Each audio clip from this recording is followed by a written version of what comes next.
Hello, ഇന്ന് നമുക്ക് വൈറലായിട്ടുള്ള മറ്റേ ബൺ മസ്ക് ഉണ്ടാക്കി നോക്കിയാലോ. അപ്പൊ നമുക്ക് ട്രൈ ചെയ്യാം. അപ്പൊ ആദ്യം നമുക്ക് വേണ്ടത് ഈ അൺസാൾട്ടഡ് ബട്ടറാണ്. ഞാൻ അമൂലിന്റെ അൺസാൾട്ടഡ് ബട്ടറും പിന്നെ ഈ നെസ്ലയുടെ മിൽക്ക് മെയ്ഡും ആണ് എടുത്തിട്ടുള്ളത്. ഇത് രണ്ടും കൂടെ നന്നായിട്ട് നമുക്ക് മിക്സ് ചെയ്യാം.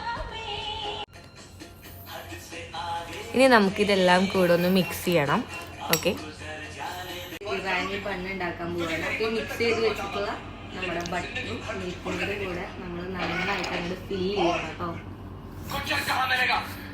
അത് നമ്മൾ എല്ലാ ഭാഗത്തും നന്നായി ഫില്ല് ചെയ്താൽ മാത്രമേ നമുക്കതൊരു കഴിക്കുമ്പോൾ ആ ഒരു ഫീല് കിട്ടുള്ളൂ. ഓക്കെ, നമുക്ക് ട്രൈ ചെയ്ത് നോക്കാം.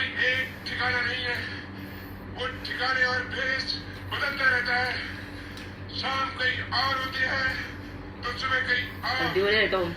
ട്രൈ ചെയ്യാത്തവർ ട്രൈ ചെയ്ത് നോക്കണം. നമുക്കിത് നമ്മുടെ ചായയിൽ ഡിപ്പ് ചെയ്തിട്ടും കൂടി ഒന്ന് കഴിച്ചോക്കാം.